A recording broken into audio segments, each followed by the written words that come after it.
On this edition of City Focus, find out the results of the Guns vs. Hoses blood drive. Find out how local youth can sign up for the Valdosta Youth Council. The City of Valdosta receives an award for its new water pollution control plan.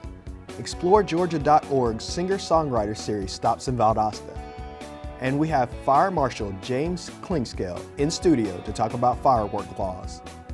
These stories and more on this edition of City Focus.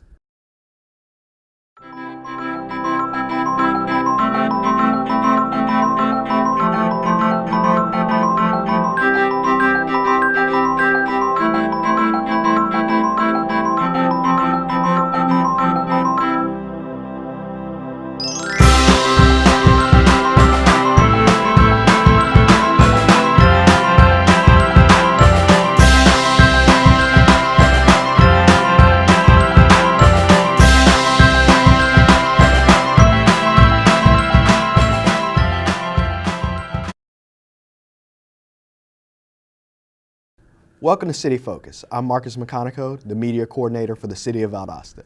This is the 15th episode of City Focus in 2017. City Focus is your source for what's happening within your government. These are the most important topics that are happening in the city. Recently, the Valdosta Police and Fire Departments hosted the Guns vs. Hoses blood drive. The event is a friendly competition between the two departments. Together, they collected 46 units, with the fire department winning the competition 24-22. Each of them sees the event as another way to work together to save lives. The relationship between the police and fire department here is fantastic, and that we can save our competition for seeing who can raise the most blood is fantastic. If you've ever had someone that had needed surgery or suffered from a disease like leukemia, the blood products that come from donating blood and platelets, it saves lives, and it's a small way that you can just help to become part of the greater good, and it's really worth doing it. There's a chance you work with or related to or friends with someone who needed a blood product that came from a blood drive or just regular blood donations, and it just makes the world a better place. Metro 17 thanks everyone that came to give the gift of life. The City of Valdosta, Valdosta Main Street, the Annette Howell Turner Center for the Arts, and artist teams to submit their conceptual designs to be considered for the second annual dumpster art event in Valdosta on September 23rd.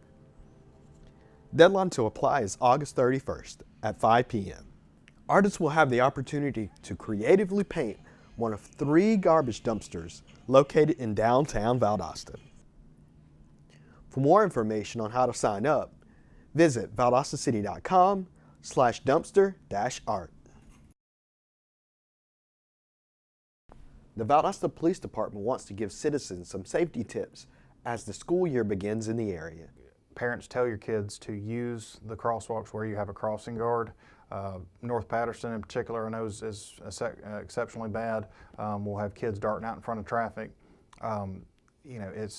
Drivers aren't they're not paying attention to crosswalks until they get to them. They're not expecting kids to be flying out from the side of the road. So again, that's extremely dangerous. So again, allow some time to get from point A to B. Expect there to be delays, especially those first couple days. That's normal.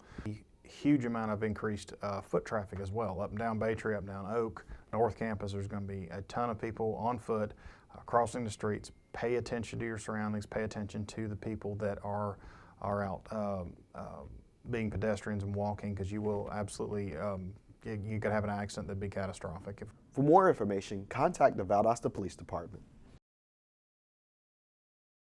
The City of Valdosta received the 2017 Project of the Year Award from the American Public Works Association, Georgia chapter, for the construction of the Withlacoochee Water Pollution Control Plant and the Force Main Project. In 2016, the city celebrated the completion of the $23 million plant, and the $36 million Force Main Project was completed at the same time. Both have successfully reduced stormwater inflow and infiltration issues and eliminated all sewer overflows in flood-prone areas. The plant opened debt-free in 2016. and was paid in full with SPLOST 7 funds approved by taxpayers. For more information, contact the Utilities Department.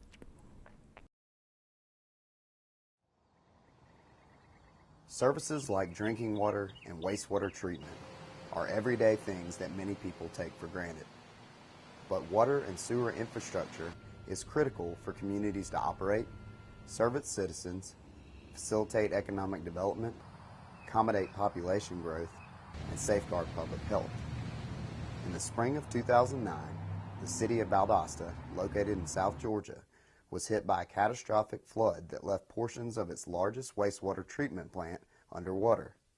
Major portions of the plant and wastewater collection system were damaged to the point of being inoperable. Larry Hanson, Valdosta's city manager, along with staff and volunteers, worked tirelessly to get the system back operational. In 2009, we were hit with what ultimately was declared a presidential disaster flood, as well as declared a disaster by the governor of the state of Georgia. And our plant, which is located a half a mile from the Withlacoochee River, was actually overtaken by the waters of the Withlacoochee. The city realized the treatment plant would need to be relocated. Portions of the collection system would need to be moved from low-lying areas, including new pump stations and a new force main to transport wastewater to the new treatment site. So we actually went out and acquired a piece of property. It's only about a half a mile away from the plant, but it's a 60-foot higher elevation, and it's outside of the 500-year floodplain. So we could sort of still take advantage of most of our collection system, take advantage of the outfall that takes that discharge to the river after it's treated, and yet get out of any risk of flood. Due to the severity of the situation, the city of Valdosta decided to use a design-build process for the construction of the new treatment plant. So design-build would allow us to meet the need in the fastest possible way. It really brings you together working as a team. Traditionally, you design a project, and then you bid that project, and then a contractor gets that and he builds it. So it's sort of three steps that are not necessarily connected one another. Design-build brings it all together at the very beginning. The city combined funds from a special purpose local option sales tax, or SPLOST for short, with a low interest loan from the Georgia Environmental Finance Authority to fund this $60 million project. I think what this did do is really help our citizens understand the importance of public utilities, the importance of having good, clean, safe drinking water, the importance of having wastewater, and not only the importance of meeting a present need, but we designed and built these facilities for the future. Henry Hicks, Valdosta's former utilities director, reports that with the completion of the new plant and force main project, the city has greatly reduced its risk during regional flooding and heavy rain events. We've had flooding in the river, we've had heavy rains, but this plant has come through, and it's actually, this plant has more capacity than the original plant. We tested that, and the last big rain event we had actually about 24 million gallons coming into the plant. The plant's designed for an average daily flow of 12 million gallons a day. Peak capacity day is 18 million. Max capacity hour is 24, and the peak flow capacity is 32 million. The new treatment plant and force main projects solved an immediate need and demonstrated a significant investment in infrastructure for future growth. Well, as I said, this investment has really not only solved immediate need, but it's prepared us for the future. So now as the economy is starting to pick up and we're having prospects looking at us again, in fact, we have an industry that's looking to make an announcement this fall to expand. And it's nice to know we have the available water capacity and we have the available wastewater treatment capacity. And not only do we have the capacity, we have the quality, building a state-of-the-art treatment plants. Through this project, the city of Valdosta has shown its commitment to its citizens, the environment, and future generations.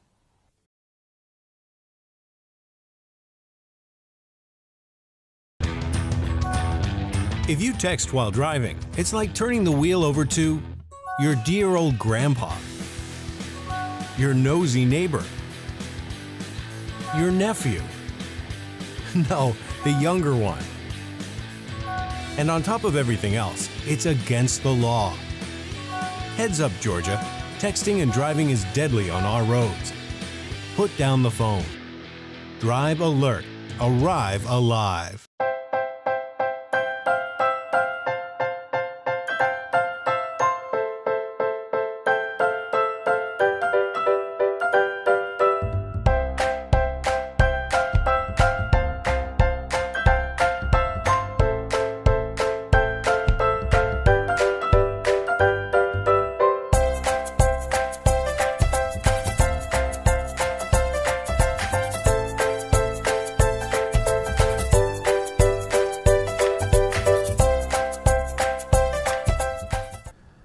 Welcome back to City Focus. We have Fire Marshal James Cleanscales here with us. Welcome to the show. Glad to be here.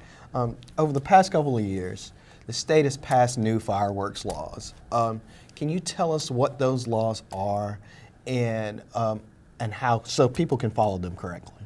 Well, originally House Bill 110 was passed in spring of 2015, and then they amended it in 2016, which was House Bill 727. And with those laws, you know, they had certain requirements that on time that you can use the fireworks, such as on New Year's Day. They want you to use it up until midnight. And then on 4th of July at midnight, and then on New Year's Day up until 1. But the regular hours for fireworks to be used is from 10 a.m. until 9 p.m. Okay. Now, we also have noise ordinances in the city. How do those relate to the firework laws? Well, we want everyone to be courteous to their neighbor. You never know what a person may be doing. We don't want fireworks going off because they do have a noise ordinance for the city of Valdosta, but it'd be kind of uncourteous to be shooting off fireworks all hours of the night and throughout the day. You never know what your neighbor may be doing. Okay. It may be a good thing, I guess, to check with your neighbors. Well, yes. Now, sometimes, now, not only do we have these laws, what about some safety things that we can do to keep ourselves safe from these fireworks? Well, in most cases, fireworks injuries do occur, mostly in children under the age of 14. Just like the basic simple sparklers, they can get 2,000 degrees, and they can cause severe burns. So we want all fireworks to be used under the supervision of an adult. No one can purchase them over 18 years of age, but we hope that everybody that will be supervised by an adult. Okay. We want to thank you for teaching us about the firework laws. Yes. And reminding our citizens to be courteous. And we'll be back right here on City Focus. I gave a young couple a courtesy warning about an improper turn. I also told them to buckle up their seat belts, and they did. That same day I pulled up on a rollover crash. It was the same couple I had just pulled over. You sure no one's hurt, right? Oh, I'm positive. They were standing outside their car, and they thanked me for telling them to wear their seat belts.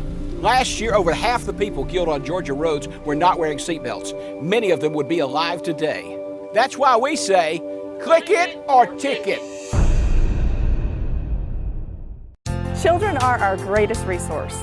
That's why we're reminding child care programs and families to always look again. 10 minutes is all it takes for the inside of the vehicle to reach deadly temperatures. So every time you get out of the car, check the front and back and then look again. Make sure the car is locked, even in your driveway or garage. And if you ever see a child left alone in a car, call 911 immediately. We can save lives if we all look again. And here's a recap of the July 20th City Council meeting. Michael Turner of the Accounting Department was awarded the July 2017 Employee of the Month. Council approved consideration of an ordinance for a conditional use permit to allow a beauty salon in a residential professional zoning district, as requested by Ron Borders. Council approved consideration of a request for a lease-to-own proposal for 116 police body cameras for the Valdosta Police Department. A motion was adopted to follow the recommendation of the city attorney with an amount of up to $4,000 and accept the donation of the women's building and allow the city attorney to enter in a contract with the governing body of the women's building. August meetings are scheduled for August 10th and 24th at 5:30 in council chambers. On August 1st, National Night Out was hosted by Valdosta State University Police Department on the front lawn at VSU. First responders from all over Lowndes County, including the Valdosta Police and Fire Departments, were there to talk, meet, and build relationship with locals. It happens nationwide August 1st. So not only is it happening in the U.S., it happens in Canada, military bases put it on. What it is an event for local law enforcement to get with the community and just bond, get to know each other, just get that relationship. We want them to know that we're here for them, we're friends, and we're trying to get that relationship with them. I just want to thank everybody for coming out, and we're definitely going to do it again next year and hopefully be bigger. The Valdosta Youth Council is taking applications for the 2017-2018 year. 7th and 8th graders in Valdosta City Schools or one of the city's private schools have until August 31st to apply. Applications can be found at valdostacity.com/valdosta-youth-council. Current members of the council encourages their peers to apply. I had a lot of fun the past 2 years. I met a lot of friends. Like, I didn't know many people from outside of St. John's, and now I know so many more. You get a lot more experience around the city, so you just learn about the city itself that I didn't know about a lot of it. You get to do new things that you wouldn't usually do at school. For more information, like the Valdosta Youth Council Facebook page. August is National Water Quality Month and a time to take a look at how to manage stormwater on your property. It's important to remember ways to keep our waterways clean. Use dry methods for spill cleanup instead of hosing down spills. Redirect rainwater onto grass or landscaping. Pick up trash or debris in your yard or along the roadway and dispose of it properly. Safely dispose of unwanted cleaners, paint, and chemicals. Care Environmental accepts paint and other household chemicals free of charge. Remember, only rain goes down the storm drain. For more information, contact the Stormwater Division. The Arbor Division has an August Arbor Tip for citizens. Trees and plants clean the air, provide oxygen, improve water quality, and so much more. Some have developed defense mechanisms to protect themselves. Thorns are sharp features that can be found on branches, twigs, and trunks of trees. Crypsis is where a plant will close its leaves when touched or shaken to make it appear dead and reopen a few minutes later. Chemical signaling is when plants release organic compounds to warn nearby plants, ward off the enemy, or attract the enemy's predator. To learn more, contact our Urban Forestry Supervisor, Kevin Jenkins, at 229-259-3530. Now let's take a look at what's taking place in the city in the coming weeks. August 7th, first day of school for Valdosta City and Lowndes County Schools. August 7th, Valdosta Historic Preservation Commission meeting, 5:30 in the City Hall Annex Multipurpose Room. August 8th, Valdosta City Council Work Session, 5:30 in Council Chambers. August 9th, Valdosta Lowndes County Airport Authority meeting, 8 a.m. in the Airport Conference Room. August 10th, Valdosta City Council meeting, 5:30 in Council Chambers. August 15th, Central Valdosta Development Authority Board meeting, 5 p.m. in the City Hall Annex Multipurpose Room. August 15th, Valdosta Lowndes County Development Authority meeting, 5:30 at 103 Roosevelt Drive. August 16th, Hospital Authority of Valdosta and Lowndes County meeting, 8 a.m. in the Executive Board Room at SGMC. August 16th, Land Bank Authority meeting, 9 a.m. in the City Hall Annex Multipurpose Room. August 16th, Valdosta Lowndes County Parks and Recreation Authority meeting, 4:30 at 1901 North Forest Street. August 17th, Public Art Advisory Committee meeting, 11:30 at the Turner Center for the Arts. August 19th, ExploreGeorgia.org Songwriter Series, 8 p.m. at the Dosta Playhouse. August 21st, Valdosta Housing Authority meeting, 12 noon at the Valdosta Housing Authority office. August 21st, Keep Lowndes Valdosta Beautiful Board meeting, 5:30 in the City Hall Annex Multipurpose Room. August 21st, Greater Lowndes Planning Commission Work Session, 5:30, South Lowndes Health District Administrative Office. August 22nd, Valdosta Lowndes County Conference Center and Tourism Authority meeting, 8 a.m. at the Rainwater Conference Center. To stay informed of what's happening in the city, sign up for the weekly e-news blast at valdostacity.com/public-information or call Public Information Officer Samantha Matthews at 229-259-3548.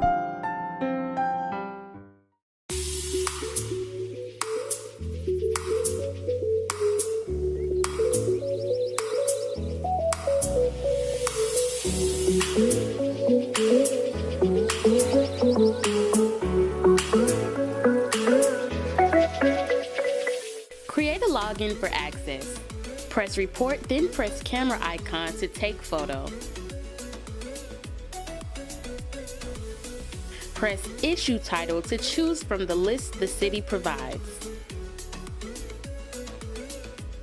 Add a description to provide more info. Click the map to save your location. Press Submit and you're all finished. Visit the Apple App Store or Google Play to download Valdosta Click and Fix. We're here with Amanda Peacock, local tourism project manager, along with Joe Smothers. Joe's going to be playing in the ExploreGeorgia.org Songwriter Series. Tell me when and where Joe's going to be playing. It's going to be Saturday, August the 19th at 8 o'clock p.m. at the Theater Guild Valdosta, the Dosta Playhouse downtown on Ashley Street at 8 p.m. Mm-hmm. And there's two other acts. Who are the other two acts? There are. Kind of the way this works, we pick Georgia musicians. We pick usually a local musician, and that's our Joe in this case. And two other regionally or statewide known artists. So we've got a guy named Elliot Bronson, who's really an up-and-coming musician that I think people will really be hearing Elliot's name a lot more, probably after this show. He's got a new album produced by Dave Cobb, who's a originally a native of Georgia producer, dropping on August 25th. So I think people are going to hear a lot more about Elliot after this show. And also Randall Bramlett, who's already a huge name from Georgia, originally from Jessup and lives in Athens now. So we're really lucky to have these musicians and also our local legend, Joe Smothers. Thank you, Amanda. Just a little bit of history about the way we started this. The ExploreGeorgia.org Singer-Songwriter Series was started last year as a part of our Year of Georgia Music campaign that we did, and it was so well received that we just decided to do it again. We're doing the same again this year around the state, so we're really lucky to have the show coming to Valdosta. Okay, and Valdosta's the first show on August 19th. It is. It's the first one of the series for this year, so we're super excited to be kicking it off. Yeah. Well, I think we're going to get out of the way, and Joe's going to give a little I'd example. be happy to give a little sampling, but yeah, it's going to be a great show. I'm a huge fan of Randall Bramlett. Just it's an honor. Thank you, Amanda. Thank you. And thank you, Lisa Love, for allowing this thing to happen. That's right. All right. This is one of my tunes from a CD I did called These Things I Know. It's about my wife.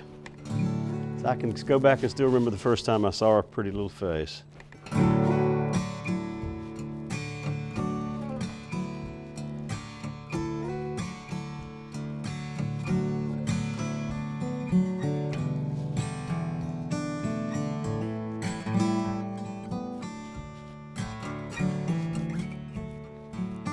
I remember the first time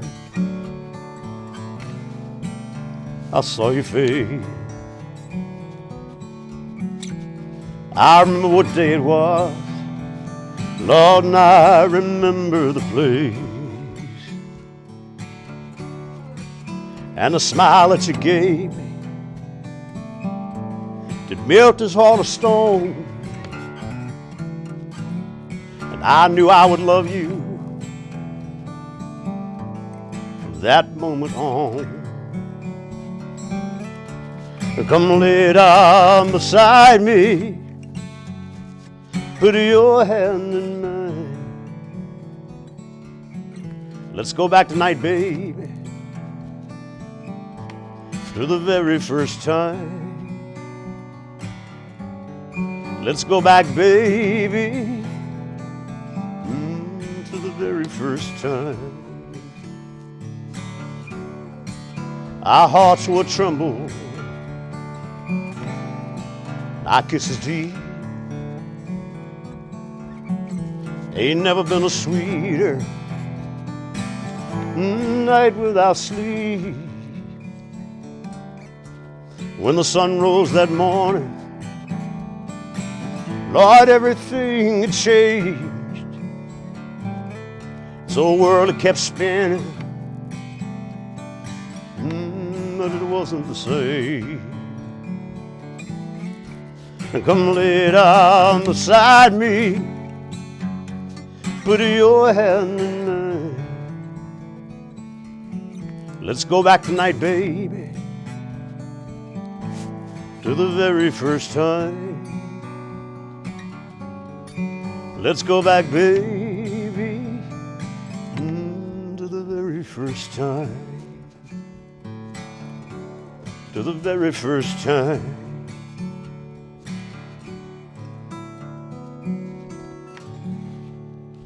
For my Margie. This concludes another edition of City Focus. Be sure to visit our website, valdostacity.com. Like us on Facebook, Valdosta City Without Limits. Also like our Valdosta Youth Council page. Follow us on Twitter at City of Valdosta, and subscribe to our YouTube channel, Metro 17 Valdosta, to watch City Focus on demand. Thanks for watching. We'll see you next time here on City Focus.